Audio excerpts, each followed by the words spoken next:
Hello, welcome to Around the Diocese, your local news source for what's happening around the Diocese of Syracuse and beyond. I'm Father Sight here with your January 25th edition. We begin with a look at the inauguration.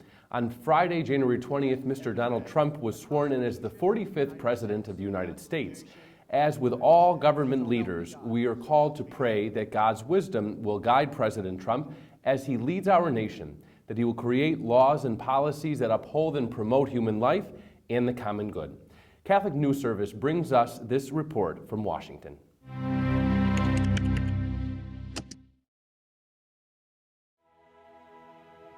As Catholics, we should be praying for all of our elected officials, people who are empowered to make decisions, and then also just everyday people, because we have the ability to help make change in our community. And that's something that I've been really thinking about, is that yes, we have elected officials and the President of the United States, but that we have a responsibility in helping to create a positive community. In regards to the President and our newly elected officials, pray for wisdom and for the grace to lead with humility, to pray for our leaders so they may always look to the common good of our country, to pray for our leaders that those who are marginalized and the most vulnerable will always be in the forefront. You know, I draw from Christ as his example of his leadership, and that to me seems the most obvious way in which I think that we should be praying for our leaders, is that we can follow Christ's example in leading with justice and with mercy. I think that's something that we can all kind of rally against, and really where we can find hope in the years to come.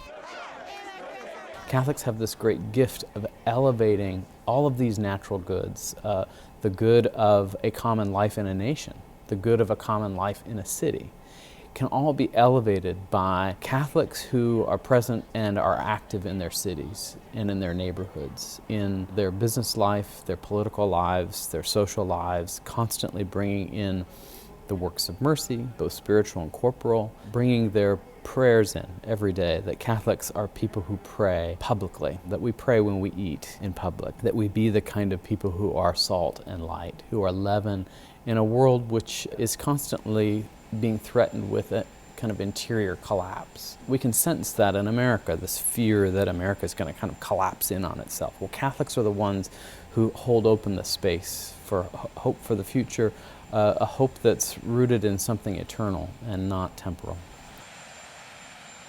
The prayer should gather us and remind us of the gospel mandate, and then it should call us to action.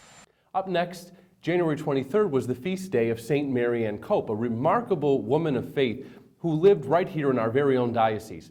Saint Marianne responded to the needs of those with leprosy, now called Hansen's disease. Initially, she intended to return to Syracuse after settling her sisters on Molokai, the island where those with Hansen's disease were exiled. However, she ended up spending the last 35 years of her life caring for them, a powerful witness to the sanctity and dignity of all human life. Catholic Television, along with the editor of the Catholic Sun, Catherine Long, were fortunate enough to sit down with Kate Mahoney, the girl for whom St. Marianne interceded, obtaining a miracle cure. Let's listen now to what she has to share. In the context of the feast day and Mother Marianne, my recovery from multi-system organ failure was documented and submitted to the Vatican, the long and short of which is that it was a case approved by the Vatican Tribunal and used ultimately towards the canonization of Mother Marianne. So my miracle was the part of the beatification celebration. Can you tell us a little bit about that, how you became ill and kind of your recovery and Sure. what that was like? So it was the summer of 1992. I was 14 years old and on summer vacation, and I just didn't feel well. And that sort of cut to me being in the hospital, and the doctors thought I had a smoldering appendix, but after they ran a bunch of tests, I was diagnosed with stage 4 germ cell ovarian cancer, which, you know, most people know cancer is a common topic. It's not a taboo. Most people are affected by it. In 1992, at age 14, statistically, I was one of 1,000 cases nationally. And in my family, I hadn't really known or been affected by anyone living with or having died from cancer. So that was a huge thing. And like I said, we were on summer vacation. So in an instant, our whole life as a family and me as a person was upended. I was enrolled in school here. We moved in with my grandmother. I started chemo after major surgery right away and followed a very strict protocol. And the protocol ultimately kind of ravaged my body. But caveat being, we all collectively made the decision that I would have the surgery and go through treatment. And many people know that, the cure can be harder than the cause at some times. And so that was the result of it. Same side, I was young and I had that on my side. So there were several variables at play as I headed into multi-system organ failure in the intensive care unit. Kate is also the author of Misfit Miracle Girl, Candid Reflections. She will be at Barnes & Noble in DeWitt on Erie Boulevard on Saturday, February 4th at 3 p.m. for a meet and greet and to sign copies of her book. To see the complete interview with her, visit our YouTube page. In local sports, St. Anthony's took on St. Vincent's in the 2017 edition of the Holy War. On January 14th, these throwback teams battled in the Pathfinder Bank Zebra Classic, held at Le Moyne College's Henniger Athletic Center. The boys' basketball teams from Bishop Ludden Junior Senior High School and Christian Brothers Academy sported vintage uniforms from the old parochial school league, with Ludden representing St. Anthony's and CBA representing St. Vincent's. The CBA Ludden game always draws somebody. The cliche, throw the records out of the book. I mean, these kids they play each other, it's all right. But making it a throwback, we bring back players, cheerleaders. We've even brought back some sisters.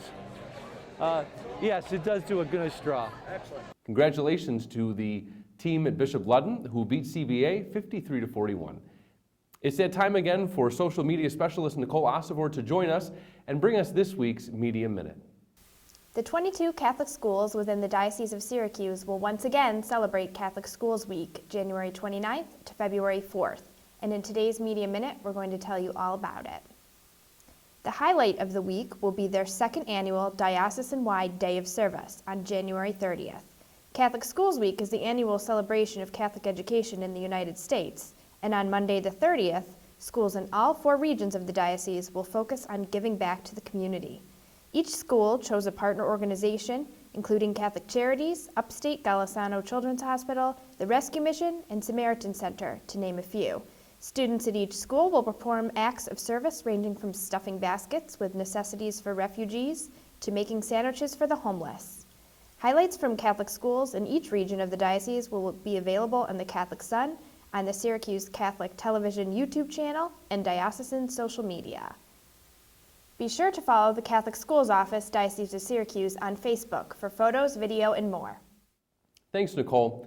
And now we go to Catherine Long, who will tell us what we can expect to find in this week's edition of the Catholic Sun. Thanks, Father. This week in the Catholic Sun, we focus on healthy mind, body, and soul with the story of 2 sisters and the power of prayer. And we also bring you coverage from Inauguration Weekend in D.C. And as always, be sure to visit thecatholicsun.com every day for the latest local, national, and international Catholic news.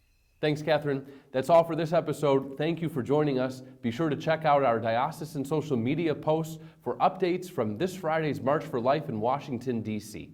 Until next time, I'm Father Sight reminding you, God is doing great things in each of us and all around our diocese. Take care.